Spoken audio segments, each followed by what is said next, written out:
मान्य सदस्यहरू, प्रतिनिधि सभामा विपक्षी दलका नेता माननीय भीष्मराज आङदेम्बेले बोल्नको लागि समय माग गर्नुभएको छ। अब म उहाँलाई समय दिन्छु। मान्य सदस्यले रोस्टमको प्रयोग गर्न सक्नुहुनेछ।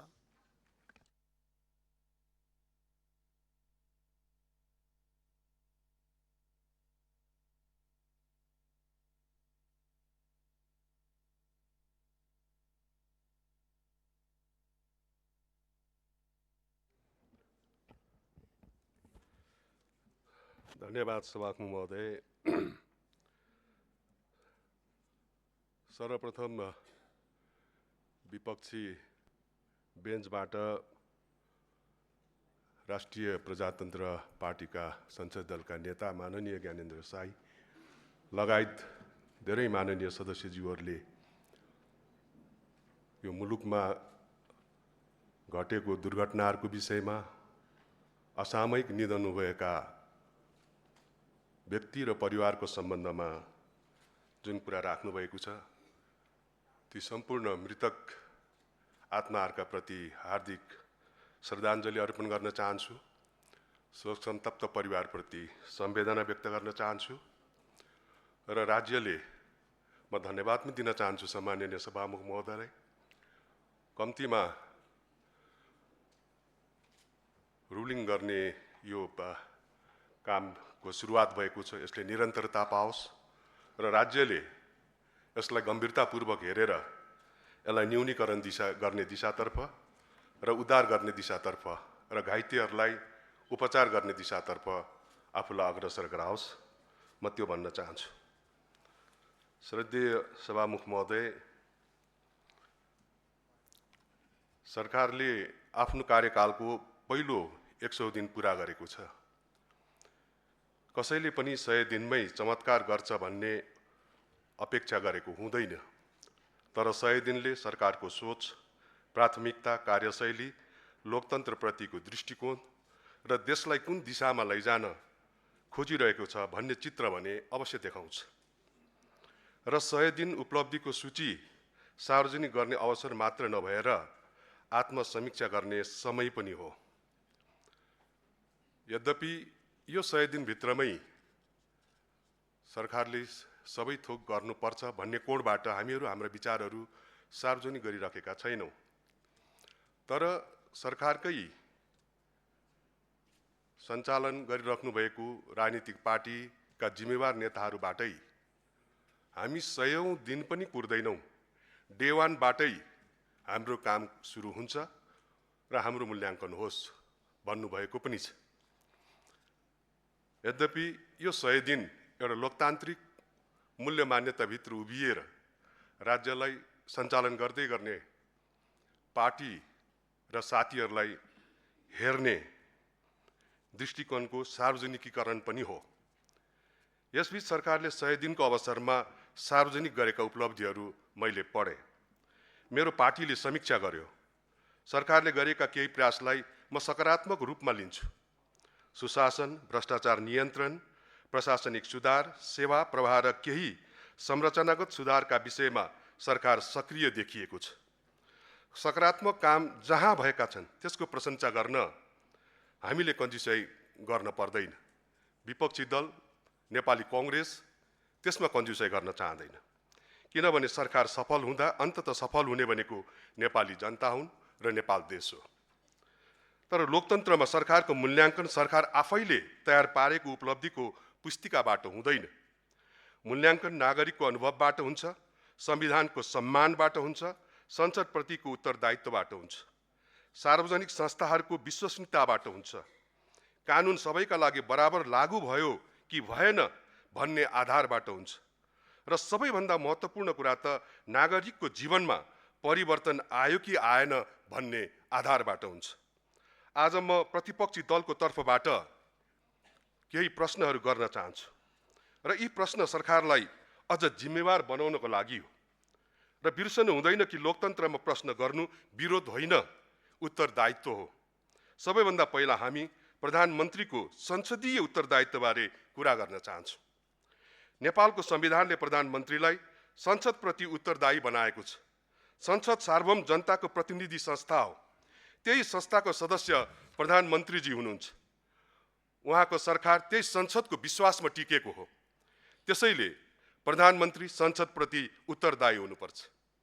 तर विगतको 100 दिनमा प्रधानमन्त्रीजीको कार्यशैली हेरेपछि म प्रधानमन्त्रीजीलाई स्मरण गराउँछु, धुरीमा चढेपछि सिँढी भुल्न हुँदैन। तपाईँ सत्ताको धुरी चढ्ने अनि तपाईलाई धुरीमा पुर्याउने संसद बिर्सिने, संसदलाई अवमूल्यन गर्ने। म प्रधानमन्त्रीजीलाई गम्भीरतापूर्वकै सोध्न चाहन्छु कि यदि संसद नै तपाईको प्राथमिकतामा पर्दैन भने संसदीय लोकतन्त्र कसरी बलियो हुन्छ? यदि प्रधानमन्त्री संसदमा उपस्थित हुनुभन्दा सामाजिक सञ्जालमा सन्देश लेख्नुलाई बढी प्रभावकारी ठान्नुहुन्छ भने जनताको सर्वोच्च प्रतिनिधिमूलक संस्थाको गरिमा कसरी कायम रहन्छ? लोकतन्त्रमा लोकप्रिय हुनु र उत्तरदायी हुनु एउटै कुरा होइन सभामुख महोदय। सँगै म स्मरण गराउन चाहन्छु, प्रख्यात हुनु र लोकप्रिय हुनु पनि एउटै होइन। अझै बुझ्ने गरी भन्नुपर्दा फेमस हुँदै गर्दा लोकप्रिय भए भनेर भ्रमपूर्ण जिन्दगी पनि कहिलेकाहीँ हामी कटाइरहेका हुन्छौँ। र म प्रधानमन्त्रीजीलाई भन्न चाहन्छु, सामाजिक सञ्जालमा भाइरल हुन सजिलो छ, तर देशको प्रधानमन्त्रीका रूपमा गहन र गम्भीर भएर कार्य गर्नु बडो गाह्रो छ। त्यसैले प्रधानमन्त्रीज्यू, तपाईले भाइरल हुने बाटो अब त्याग्नुपर्छ। भुलिदिनुस्, तपाईँ देशको प्रधानमन्त्री भइसक्नुभयो। अब प्रधानमन्त्रीका रूपमा मुलुकलाई सही ढङ्गले ड्राइभ गर्नुहोस्, एक्सप्रेस वेमा ड्राइभ गर्नुहोस्, तर निकै सम्हालिएर गर्नुहोस्। दुर्घटना पर्दा तपाईँ मात्र होइन, सिङ्गो देश दुर्घटनामा पर्न सक्छ। सभामुख महोदय, संसदमा जब जब विपक्षी दलको नेताले बोल्छन्, संसारमा एउटा प्रचलन छ सभामुख महोदय, विपक्षी दलको नेताले संसदमा बोल्दै गर्दाखेरि संसारका लोकतान्त्रिक शासन व्यवस्थामा भएका देशका प्रधानमन्त्रीहरू मुस्कुराउँदै गर्विलो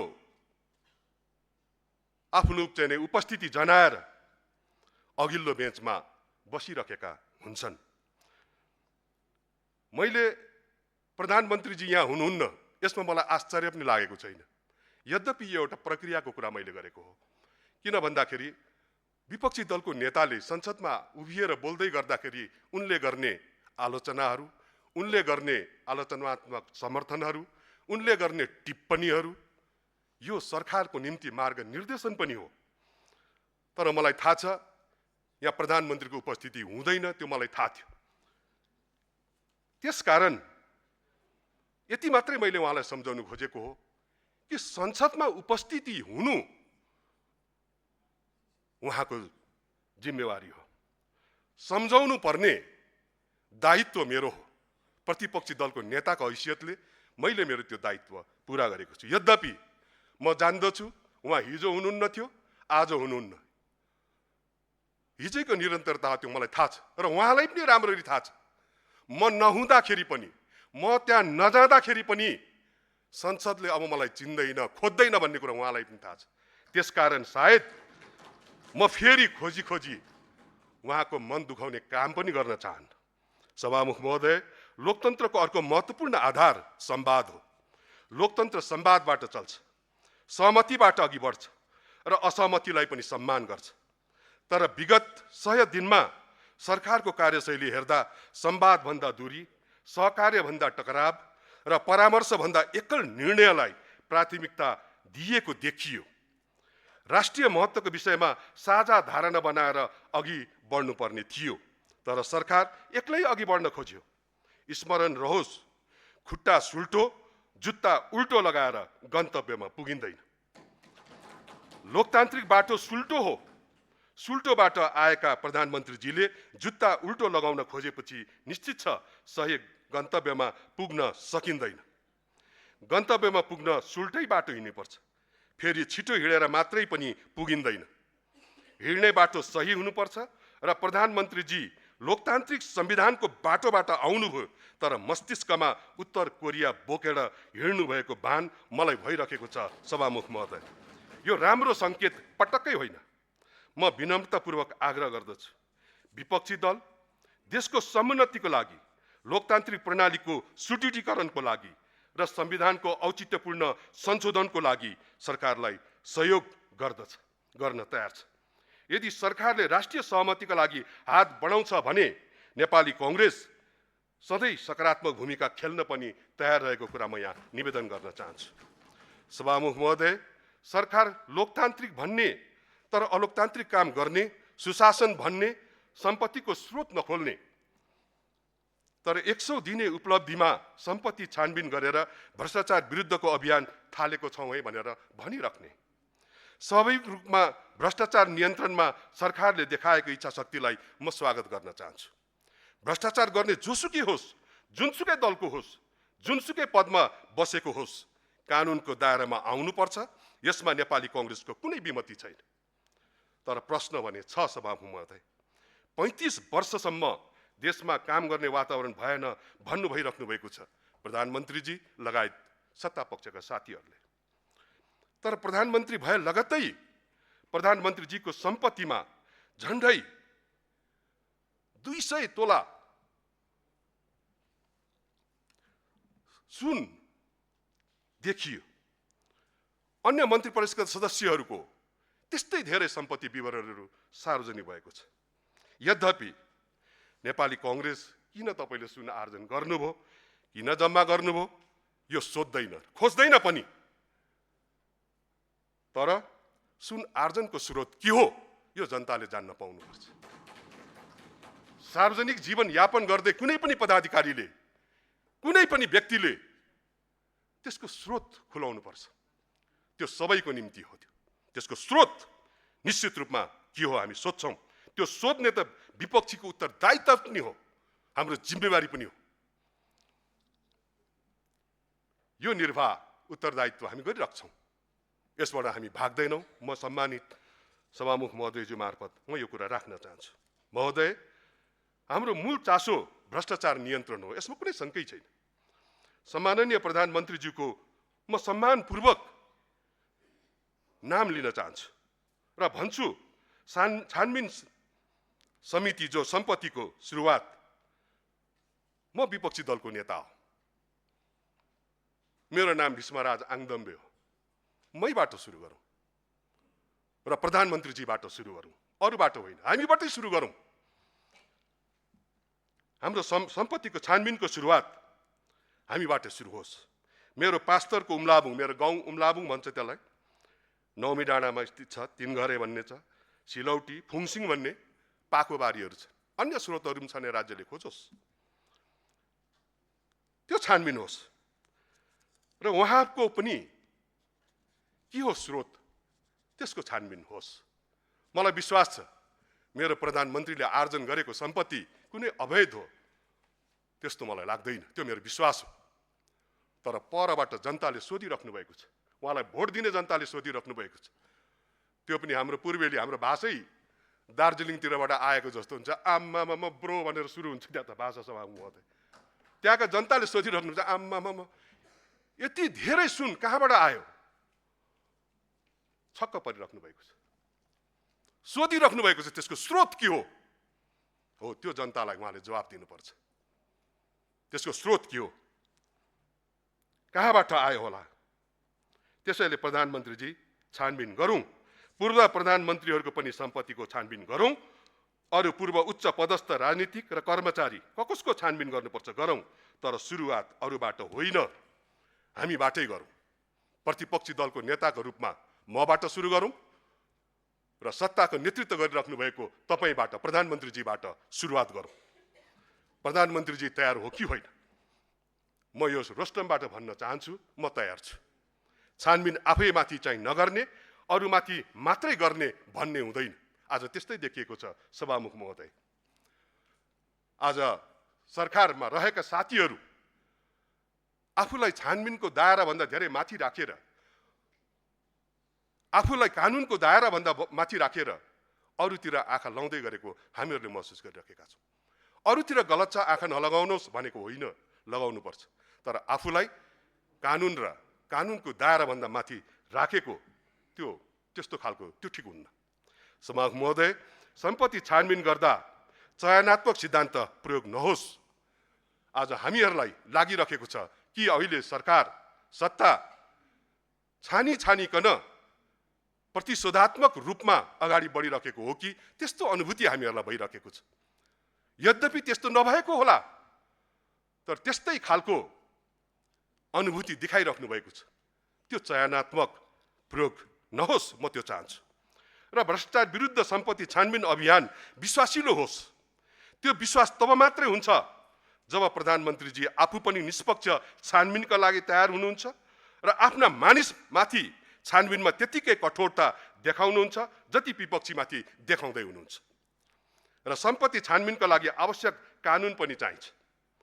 जुन सत्तारूढ दल रासपाको बाचा पत्रको 100 सूचीमा सूचीकृत छ, त्यही बाचा भुल्दै सम्पत्ति छानबिन सम्बन्धी कानुनै नबनाई छानबिन गर्दा कानुनी वैधतामा प्रश्न पनि उठ्न सक्दछ। श्रद्धेय कानुन मन्त्रीजी यहाँ उपस्थित हुनुहुन्छ। आज यो कुरालाई सम्बोधन गर्नका निम्ति कानुनी क्षेत्रमा के काम भइरहेको छ त्यो बाहिर सार्वजनिक भएको छैन, तर काम सुरु गरिएको छ। कानुनभन्दा बाहिरको जस्तो देखिने गरेर यसका प्रति ध्यान दिन म विनम्रतापूर्वक आग्रह गर्न चाहन्छु। सभामुख महोदय, सरकारको 100 दिनमा सबैभन्दा गम्भीर चिन्ताको विषय बनेको लोकतान्त्रिक प्रक्रियामाथिको हस्तक्षेप अचम्म लाग्छ। संसारमा कहीँ नहुने 6 सदस्यीय संवैधानिक परिषदमा 3 जनाको उपस्थितिलाई बहुमत कसरी भनिन्छ? तर त्यसै भनिएको छ। मलाई लाग्छ चमत्कारिक युवा प्रधानमन्त्री भएको र एक्सप्रेस वेमा देश हाकेको प्रधानमन्त्रीको देशमा यही भयो। कहीँ नहुने कुरा यहीँनिर भयो। र फेरि हामीले गौरव गर्न सक्ने कुरा फेरि अर्को आश्चर्य यहाँबाट फेरि थपियो। सभामुख महोदय, तर यो अभ्यास संविधान विपरीत हो, संविधान विपरीत छ। लोकतन्त्रको मर्म विपरीत छ। यसले सहमतिको संस्कृतिलाई कमजोर बनाउने काम गरेको छ। संवैधानिक निकायहरूलाई स्वतन्त्र होइन सरकारको प्रभावमा ल्याउने प्रयास भएको छ।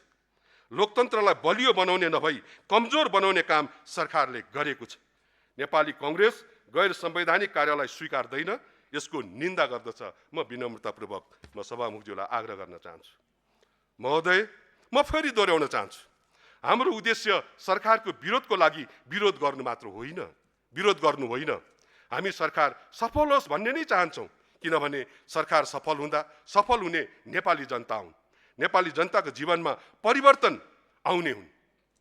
तर सरकारको सफलता उसले कति डोजर चलायो भन्नेबाट होइन, नागरिकको जीवन कति सुरक्षित बनायो भन्नेबाट मापन गर्नुपर्छ। सभामुख महोदय, कुनै पनि नागरिकको बसोबास गैर कानुनी थियो होला। सभामुख महोदय, कुनै नागरिकको बसोबास गैर कानुनी थियो होला, तर उसको जन्म त गैर कानुनी थिएन होला नि। जन्म दिने आमाको गर्भ त गैर कानुनी थिएन होला नि। ऊ नेपाली भूमिमा जन्मिनु पनि गैर कानुनी थिएन होला नि। सभामुख महोदय, त्यसैले सुकुम्बासीहरूको दिगो व्यवस्थापन व्यवहारमुखी कोणबाट गरिनु पर्दछ।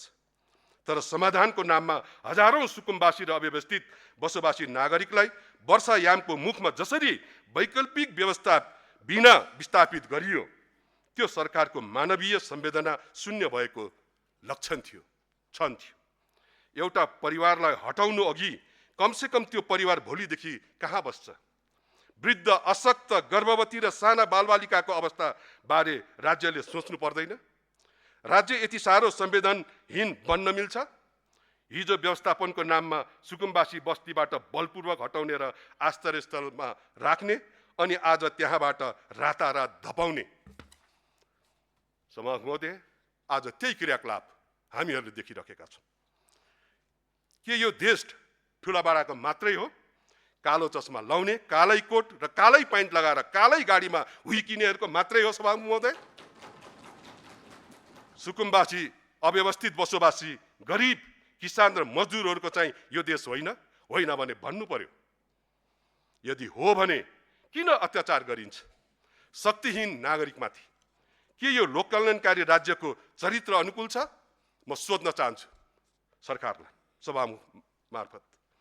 त्यसैले मेरो विनम्र आग्रह छ, सुकुम्बासी समस्या समाधान गरौँ, तर मानवीय ढङ्गले गरौँ, मानव मर्यादालाई ख्याल गरौँ, सत्ताको शक्तिहीन नागरिकमाथि प्रयोग नगरौँ। ख्याल होस्, नागरिकमाथि सरकारको विजय कहिल्यै हुँदैन। यो कुरालाई हेक्कामा राखौँ।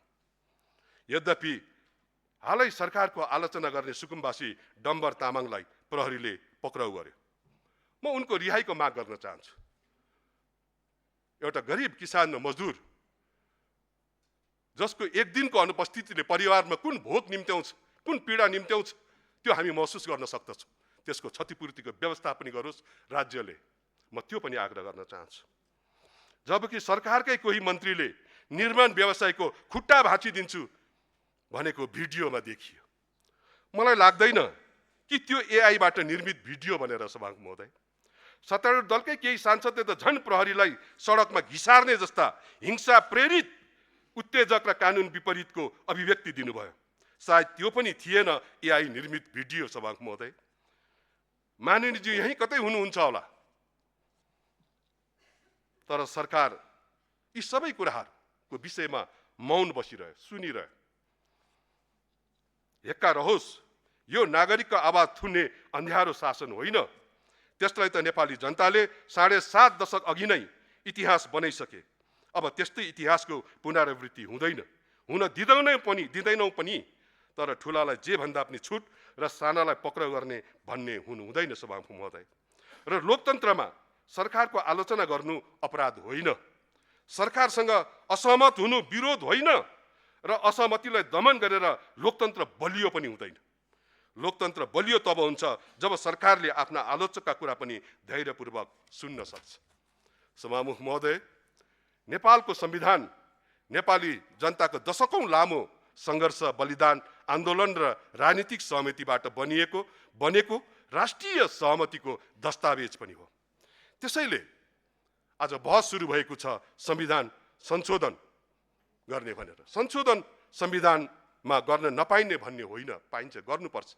त्यसमाथि पनि 1 दशकको संविधानभित्र राखिएको समय सीमा हामीले संवैधानिक अभ्यास गर्दाखेरि कहाँनिर खामियत देख्यौँ, कहाँ अप्ठ्यारो महसुस गर्यौँ, कुन वर्ग समुदायले संविधानभित्रबाट म अझै सम्बोधित भइन भन्ने महसुस गरिराख्नु भएको छ। त्यो सबै कुराहरूलाई केलाएर त्यसको निष्कर्षमा सम्बोधन गर्नको निम्ति हो संविधान संशोधन, परिमार्जन, पुनरावलोकन, जे भने पनि।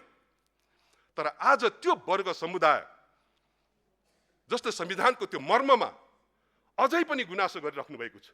अझै पनि त्यो संविधानले मलाई समेटेन भन्ने गुनासो गरिराख्नु भएको छ।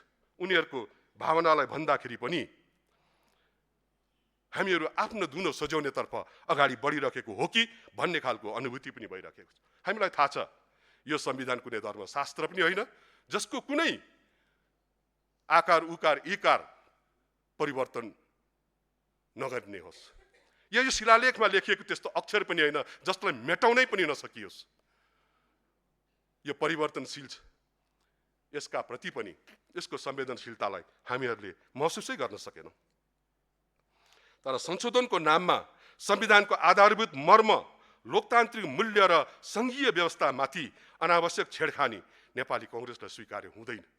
नेपाली कांग्रेस जसले यो संविधानको परिकल्पना 70 वर्षभन्दा अगाडिदेखि यो नेपाली जनताले पनि चाहना राखेको हो। संविधान सभाबाट निर्मित संविधानले मात्रै नेपाली जनतालाई समग्रमा न्याय गर्न सक्छ र सिंहदरबारले कहिले नदेखेको त्यो जनताहरू जो निर्णय गर्ने ठाउँमा कहिल्यै जीवनमा पुगेनन्, उनीहरू त्यहाँ पुग्छन् भन्ने जो विश्वास संविधान सभा मार्फत निर्मित संविधानले दिन्छ भन्ने विश्वास, त्यतिको लामो इतिहास बोकेको यो संविधान, यसमाथि अनावश्यक छेडखानी यो राम्रो हुँदैन। र संविधान संशोधन जस्तो गम्भीर विषयमा अहिलेसम्म गम्भीर र घनीभूत संवाद हुन सकेकै छैन सभामुख महोदय। मैले अघि नै भने यो संविधानका स्टेक होल्डरहरू आदिवासी जनजाति, महिला, दलित, मधेसी, अल्पसंख्यक, मुस्लिम, थारूहरू, अल्प सीमान्तकृत वर्गहरू, कर्णाली, यो संविधानको स्टेक होल्डरहरू हुन्।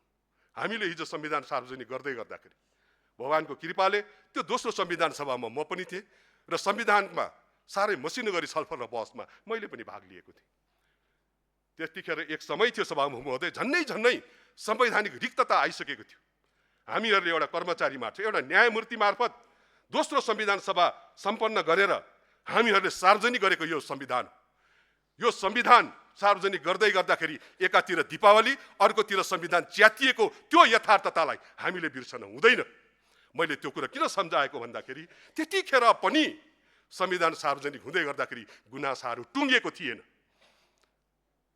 मेरो भावना सम्बोधन भएन भन्ने कुराहरू निष्कर्षमा पुगेको थिएन सभामुख महोदय। हामीहरूले उहाँहरूलाई भन्यौँ, विशेष गरी जिम्मेवार राजनीतिक पार्टीले हामीहरूले भन्यौँ, भोलि संविधान अभ्यास गर्ने क्रममा, संविधानलाई प्रयोग गर्दै जाने क्रममा यसमा भएको अप्ठ्याराहरूलाई सम्बोधन गर्दै जाउँला, सच्याउँदै जाउँला भनेरै हामीले भनेको।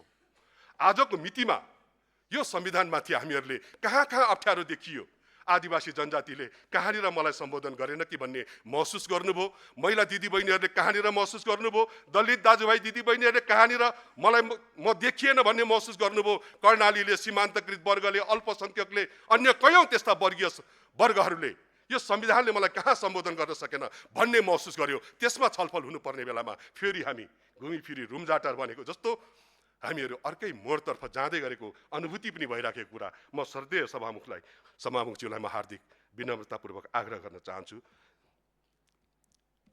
यो छेडखानी, यसको मर्ममाथि, संविधानको संघीयतामाथि, जो संघीयता मार्फत हामीहरूले राज्यको संरचनाको परिकल्पना गरेका छौँ र हाम्रो उपस्थिति खोजेका छौँ, त्यसमाथि छेडखानी भएको छ। स्मरण रहोस्, संघीयताका लागि विद्रोह गर्ने मधेस थियो। त्यो विद्रोहमा आदिवासी जनजाति, थारू लगायत असङ्ख्यौं, मैले अघि नै भने स्टेक होल्डरहरू, त्यो आन्दोलनले मात्रै यसलाई निष्कर्षमा पुर्याउँछ जस्तो हामीहरूलाई लागेको थिएन सभामुख महोदय। त्यो बेलामा प्रत्यक्ष देखि जान्ने साक्षीको रूपमा हामीहरू भएको कारणले गर्दाखेरि मैले यो कुरा यहाँनिर भनेको हुँ। मधेसले त्यतिखेर आन्दोलन गरेर प्राप्त गरेको यो संघीयता र राज्यको यो संरचनाहरू आज हामीहरूले प्राप्त गरिराखेका छौँ। यसलाई त्यही बलिदानीपूर्ण सङ्घर्षबाट प्राप्त गरिएको यो ऐतिहासिक राजनीतिक उपलब्धि पनि हो सभामुख महोदय।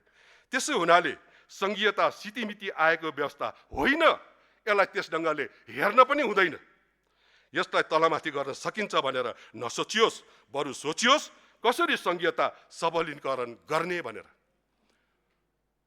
यतातर्फ हामीहरूले सोच्नुपर्छ। यहाँ अनेकौं मधेसी दाजुभाइ दिदीबहिनीहरूको रगतले सिन्चिएको यो संविधान हो। त्यसकारण यो संविधानमाथि आशा लगाएर हेर्ने साह्रै धेरै यो मुलुकका जनताहरू हुनुहुन्छ। हिमाल पहाड तराई मधेस भित्रको संवेदनाहरू छ यहाँभित्र, त्यसलाई हामीहरूले नजरअन्दाज गर्नु हुँदैन। म त्यो आग्रह गर्न चाहन्छु। संविधान निर्माणमा संसदका सबै दल, संसदभित्र रहेका मात्रै होइन सभामुख महोदय, संसदबाट बाहिर रहनुभएको राजनीतिक दलहरू पनि हुनुहुन्छ, जसले यो संविधान बनाउनका निम्ति आफ्नो कन्ट्रिब्युसन दिनुभएको छ, गर्नुभएको छ। उहाँहरूको पनि र कानुन विज्ञहरू, कानुनविदहरू लगायतसँग संवाद हामीहरूले गर्नुपर्छ। त्यति संवादले मात्रै पनि पुग्दैन सभामुख महोदय। मैले यसलाई बहुआयामिक बहसको नाम दिएको छु। यसलाई एउटा आयामबाट मात्रै हेर्ने कोसिस गर्यो भने यो संविधानको त्यो फराकिलो दायरालाई, त्यो आयतनलाई हामीहरू पक्र्न सक्दैनौँ सभामुख महोदय। त्यसले गर्दाखेरि त्यो बहुआयामिक संवाद के हुन सक्ला सभामुख महोदय? त्यो बहुआयामिक संवाद पहाडको संवेदना हुन सक्दछ, हिमालको संवेदना हुन सक्दछ, तराई र मधेसको संवेदना हुन सक्दछ, आदिवासी जनजाति, महिला, दलित, मधेसी, अल्पसंख्यक, थारू, मुस्लिम, यी सबैहरूसँग कुनै पनि सानोभन्दा सानो संख्यामा रहेको वर्ग समुदायहरू यसका स्टेक होल्डरहरू हुन्। कुनै एउटा डिग्री हासिल गर्नेहरूको बीचमा, राजनीतिक पार्टीहरूको नेताहरूको बीचमा बसेर टुङ्ग्याउने विषय यो होइन सभामुख महोदय। त्यसले गर्दाखेरि यसको बहुआयामिक त्यो गरिमालाई हामीहरूले ख्याल राख्नुपर्ने हुन्छ।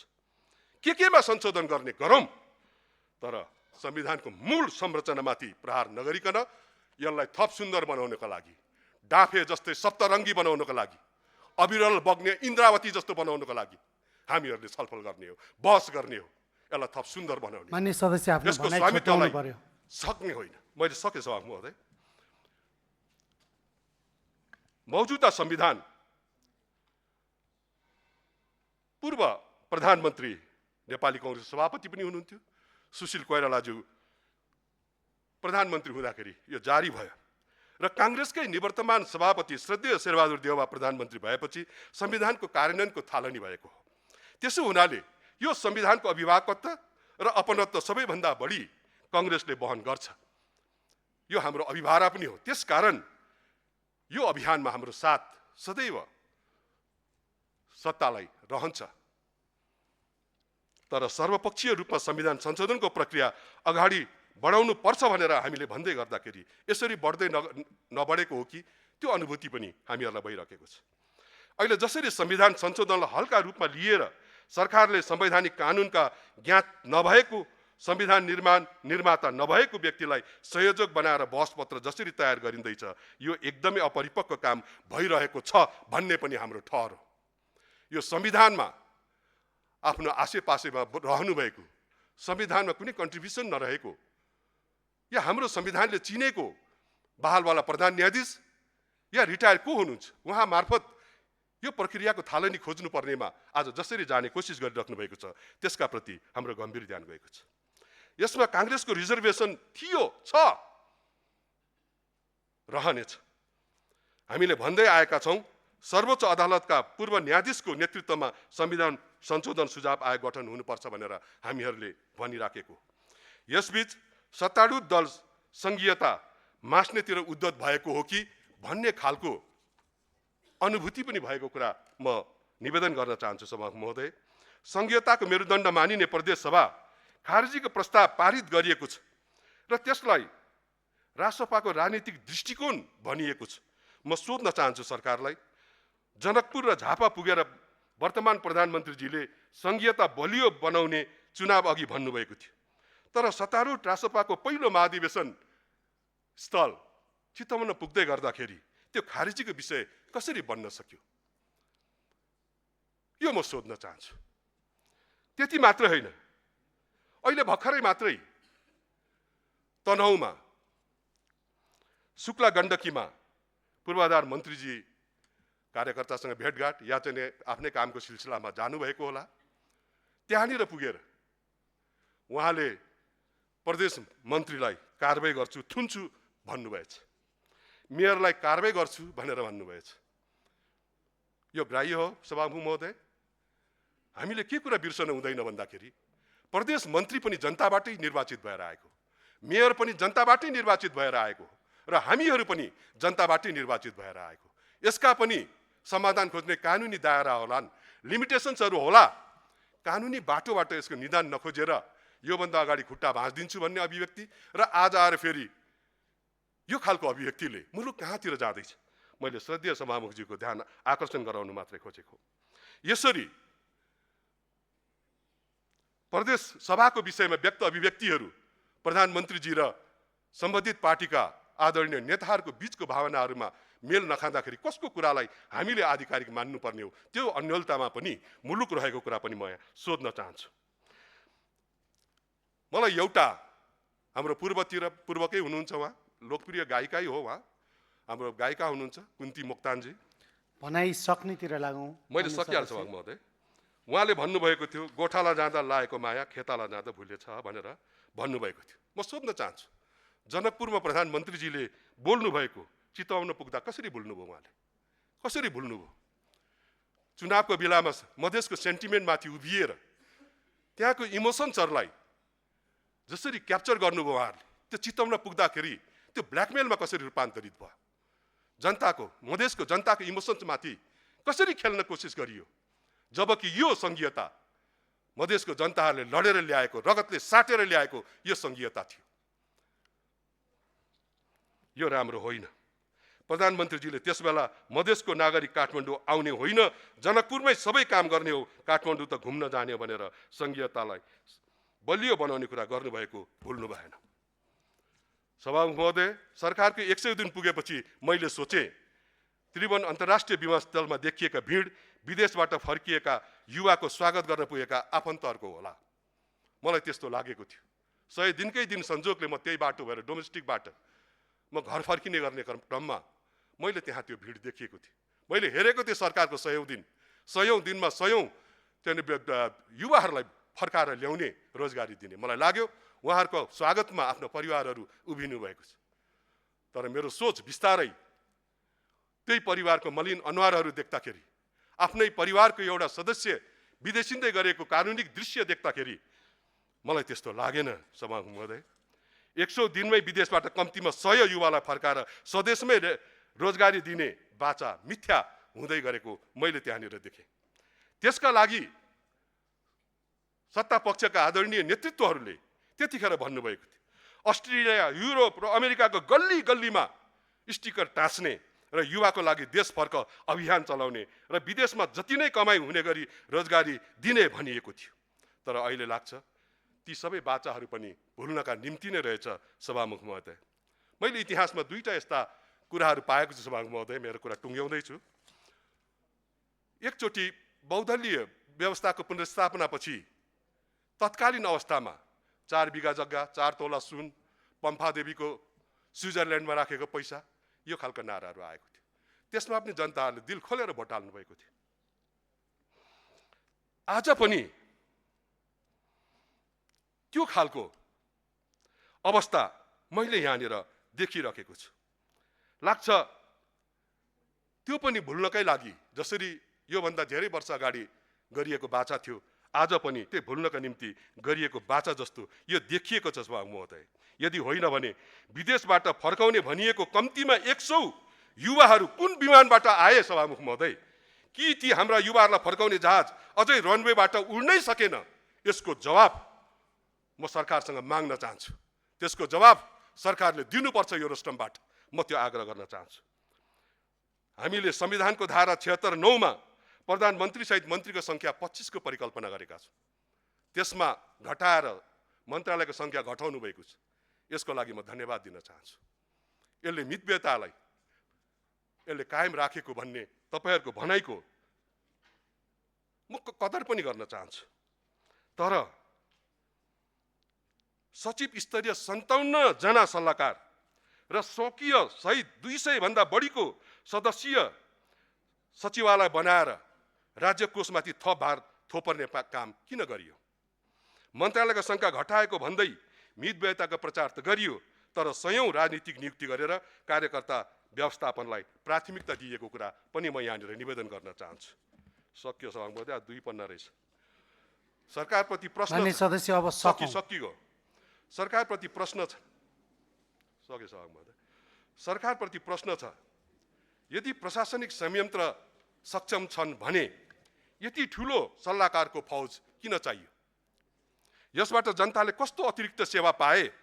जनताको कर, विकास, शिक्षा, स्वास्थ्य र रोजगारीमा खर्च हुनुपर्ने हो, राजनीतिक नियुक्तिको फौज पाल्न होइन। मन्त्रीको कुर्सी घटाएर सल्लाहकारको कुर्सी थप्नु मितव्ययता होइन सभामुख महोदय, खर्च लुकाउने उपाय मात्रै हो। जनताको करमाथि यो भद्दा मजाक हो। अझै निजामती कर्मचारी सचिवहरू हुनुहुन्छ, यो त समानान्तर सरकार गठन गरे जस्तो भयो सभामुख महोदय।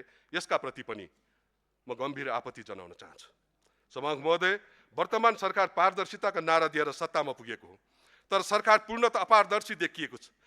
शेयर स्वामित्व लुकाएको आरोपपछि तत्कालीन गृहमन्त्रीजीले राजीनामा दिनुभएको हो।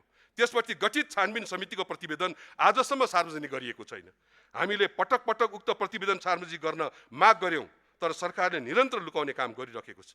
प्रतिवेदनमा के निष्कर्ष आयो, कसलाई जिम्मेवार ठहर गरियो र के कारबाही सिफारिस गरियो भन्ने विषय जनतासम्म ल्याइएको छैन। प्रमुख प्रतिपक्षी नेपाली कांग्रेसले गृहमन्त्रीसँग सम्बन्धित सम्पूर्ण आरोपको स्वतन्त्र, निष्पक्ष र उच्च स्तरीय छानबिनको माग गरेको थियो, तर सरकार सत्य बाहिर ल्याउन भन्दा विषयलाई ढाकछोप गर्नतर्फ उन्मुख देखियो। आफ्नै मन्त्री सम्बन्धी छानबिन प्रतिवेदन सार्वजनिक गर्न नसक्ने सरकारको कार्यशैली, सुशासन, पारदर्शिता, नैतिकता र जनविश्वासमाथि गम्भीर प्रश्न खडा गरेको छ, गम्भीर प्रश्न उठेको छ। म त्यो निवेदन गर्न चाहन्छु।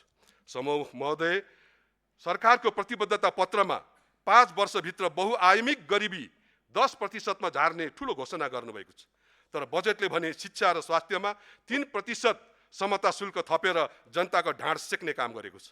महँगी नियन्त्रण गर्ने कुनै प्रभावकारी योजना छैन, गरिबलाई राहत दिने कार्यक्रम छैन, अनि गरिबी कुन आधारमा घटाउने सभामुख महोदय? साना किसान, भूमिहीन र सीमान्त वर्गलाई अनुदान दिने प्रतिबद्धता गरिएको छ, तर बजेटमा 2 करोड रुपैयाँ लगानी गर्ने किसानलाई 40% अनुदान दिने व्यवस्था गरिएको छ। सरकारले साना किसानलाई देखाएर ठूला लगानीकर्तालाई सुविधा बाँड्ने नीति लिएको भन्ने हाम्रो ठहर छ सभामुख महोदय। शिक्षा र स्वास्थ्यलाई क्रमशः निशुल्क बनाउने प्रतिबद्धता गर्ने, तर त्यही क्षेत्रमा नयाँ शुल्क थप्ने, स्वास्थ्य बिमा सबैको पहुँचमा पुर्याउने भन्ने, तर आफ्नै अर्थमन्त्रीले स्वास्थ्य बिमा धान्नै नसकिने भन्ने खालको अभिव्यक्ति दिने, यो सरकारको नीति हो कि विरोधाभास? सभामुख महोदय, प्रतिबद्धता एउटा बजेट, अर्को र मन्त्रीहरूको अभिव्यक्ति अर्कै किन? यही कारण यो सरकारको घोषणा पत्र जनतालाई देखाउने कागज मात्र भएको छ, कार्यान्वयन गर्न मार्गदर्शक होइन। सभामुख महोदय, गत वर्ष भदौ 23 र 24 गते भएको जेनजी आन्दोलन सम्बन्धी गौरीबहादुर कार्की आयोग र राष्ट्रिय मानव अधिकार आयोगका प्रतिवेदन सरकारलाई बुझाइसकिएको छ, तर दुवै प्रतिवेदन सरकारले अहिलेसम्म दराजमै थन्क्याएर राखेको छ, सार्वजनिक गरेको छैन। म स्पष्ट रूपमा भन्न चाहन्छु, 23 गतेको नरसंहार र 24 गतेको विध्वंस दुवै घटनामा संलग्न सबैलाई कानुनी दायरामा ल्याउनुपर्छ। मैले यसअघि पनि यही सदनमा भनेको थिएँ, 23 गतेको नरसंहारलाई देख्ने तर 24 गतेको विध्वंसलाई बेवास्ता गर्ने, वा 24 गतेको विध्वंसलाई देख्ने तर 23 गतेको नरसंहारलाई ओझेलमा पार्ने कुनै पनि प्रतिवेदन न्यायको आधार बन्न सक्दैन। सभामुख महोदय, त्यसैले सरकारले दुवै प्रतिवेदन तत्काल सार्वजनिक गर्नुपर्छ। विशेष गरी राष्ट्रिय मानव अधिकार आयोगको प्रतिवेदन सार्वजनिक गरी त्यसका आधारमा निष्पक्ष छानबिन, कानुनी कारबाही र कार्यान्वयन प्रक्रिया अगाडि बढाउनुपर्छ। सत्ता वा शक्तिको आडमा कसैलाई पनि उन्मुक्ति पाउनु हुँदैन। सभामुख महोदय, मेरो सक्यो सभामुख, अब एक पन्ना रह्यो। BYD गाडी प्रकरणले यो सरकारको वास्तविक अनुहार देखाइदिएको छ। अर्थमन्त्रीजी माथि राजस्व दर परिवर्तन सम्बन्धी गोप्य सूचना चुहाएर निश्चित व्यापारीलाई फाइदा पुर्याएको गम्भीर आरोप लागेको छ। 700 बढी BYD गाडी नियन्त्रणमा लिएको जस्तो गरियो र आरोप लागेपछि स्वतन्त्र र निष्पक्ष छानबिन हुनुपर्ने थियो, तर सरकारले के गर्यो? आरोप लागेकै मन्त्रीले आफ्ना मन्त्रालयका कर्मचारीको नेतृत्वमा सहमति समिति बनाएर आफैलाई चोख्याउने काम गर्यो। के यही हो सुशासन? आफैलाई निर्दोष घोषणा गर्ने हो भने जनताले कसरी विश्वास गर्ने? विगतमा यस्तै घटनामा सुनपानी छर्केर चोख्याउने भन्दै अरूमाथि आरोप लगाउने मन्त्रीजी आज आफै त्यही अभ्यास दोहोऱ्याइरहेका छन्। किन? सुशासनको मापन भाषणबाट होइन, निष्पक्ष छानबिनबाट हुन्छ। सरकारसँग नैतिक साहस छ भने यस प्रकरणमा स्वतन्त्र, न्यायिक वा उच्च स्तरीय छानबिन गराओस्, होइन भने सुशासनको नारा केवल जनतालाई झुक्याउने राजनीतिक नारा मात्रै भएको पुष्टि हुन्छ। Last one. सभामुख महोदय, सरकारले कृषि उत्पादन बढाउने, आयात घटाउने र आत्मनिर्भरता बढाउने कुरा गरेको छ। नीतिमा यी सबै कुरा राम्रो सुनिन्छन्, तर बर्खाको समयमा पनि किसानले मल पाएका छैनन्। सरकार भने मल पर्याप्त भएको बताउँछ। उसो भए किन किसान भौतारिरहेका छन्? म सरकारलाई सभामुखजी मार्फत सोध्न चाहन्छु। महोदय, हात्तीको आतंकले अहिलेसम्म 25 जनाको ज्यान लिइसकेको छ। एउटै परिवारको 4 जनाले ज्यान गुमाउनु परेको पीडादायी अवस्था छ। बाँदरको कहानी श्रद्धेय माननीय संसदज्यूहरूले निरन्तर उठाइराख्नु भएको छ। वर्षौंदेखि आतंक मचाइराखेका हात्ती र अन्य जङ्गली जीव जन्तुहरूको नियन्त्रण गर्न सरकारले प्रभावकारी योजना ल्याउन किन सकिरहेको छैन? स्थानीय बासिन्दा आफ्नै घर र खेतबारीमा असुरक्षित जीवन बिताउन बाध्य किन भइरहेका छन्? सरकारले राहत बाँडेर दायित्व पुरा हुँदैन। सभामुख महोदय, जङ्गली जनावरबाट नागरिकको जीवन र खेतीपातीको सुरक्षा गर्ने दीर्घकालीन नीति, प्रभावकारी उद्धार संयन्त्र र शीघ्र हस्तक्षेपको व्यवस्था तत्काल लागू गरियोस्। नागरिकको ज्यानको सुरक्षा गर्नु राज्यको पहिलो दायित्व हो। अन्तमा सभामुख महोदय, यति भन्न चाहन्छु, सरकारले सार्वजनिक गरेको 100 बुँदे शासकीय सुधारहरूको सूची र ती सूचीहरूको कार्यान्वयनको स्थितिलाई हेर्दाखेरि मैले अघि पनि भने केही आशा गर्ने ठाउँ भए पनि यसलाई समग्रमा हात्तीको देखाउने दाँत जस्तो मात्रै भएको भनेर भन्दा अतिशयोक्ति नहोला। त्यसैले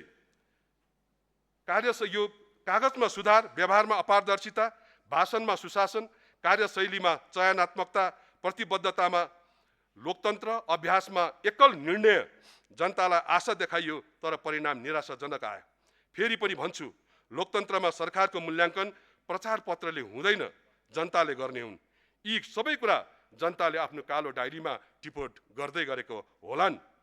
एक दिन जनताले निर्णय अवश्य गर्नेछन्। सारांशमा भन्नुपर्दा सरकारको 100 बुँदे शासकीय सुधारको दाबी हात्तीका देखाउने दाँत जस्तै रहेको कुरा म यहाँ राख्दै अन्तत गोत्वा यो अबन्डाई भएको जस्तो खालको अवस्था रह्यो।